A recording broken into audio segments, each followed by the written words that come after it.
Ուշադիր հետևեք այս կադրերին, որոնք ֆիքսել են տեսախցիկները։ Խաղաղ երեկոն ռեստորանում հանկարծ ընդհատվեց բռնության գործողությամբ։ Սեղանի մոտ նստած տղամարդը, ով անտեղյակ էր սպասվող վտանգից, հանգիստ վայելում էր իր ուտեստը, երբ դուռը բացվեց և ներս մտավ հանցագործը։ Նպատակը պարզ էր՝ ոսկե շղթան, որը կախված էր զոհի պարանոցից։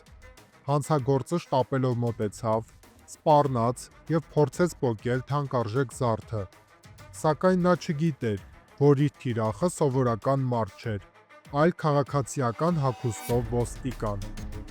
ով պատրաստված էր նման վտանգավոր իրավիճակների համար։ Այն, ինչ սկսվեց որպես արագ հարձակում, վերածվեց թեժ պայքարի։ Սեղանները շրջեցին, իսկ հաճախորդները շփոթված հետևում էին միջադեպին։ Հանցագործը համառորեն փորձում էր զսպել ոստիկանին, բայց ընդամենը մի քանի վայրկյանում իրավիճակը փոխվեց։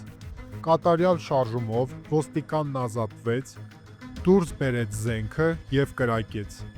Կրակոցի ձայնը տարածվեց ամբողջ ռեստորանում, իսկ հանցագործը վայր ընկավ։ Նրան շտապ տեղափոխեցին հիվանդանոց, սակայն նա չդիմացավ վնասվածքներին և մահացավ։ Իշխանությունները հաստատեցին, որ ոստիկանը գործել է ինքնապաշտպանության շրջանակում, ինչպես երևում է տեսագրություններից։ Սակայն ռեստորանում շատերի համար տպավորությունն այնպիսին էր, որ ավարտը կարող էր լինել ողբերգական իրենց համար։ Եվ հենց այդ պահին ոստիկանության արագ արձագանքը միակ ելքն էր։ Այսպիսով, ընթրիքի մի պարզ պահը վերածվեց լարվածության և բռնության տեսարանի, ցույց տալով, որ վտանգը կարող է հայտնվել ամեն պահի։ Այս դեպքը նորից հարց է բարձրացնում անվտանգության, արդարության և ինքնապաշտպանության սահմանների մասին։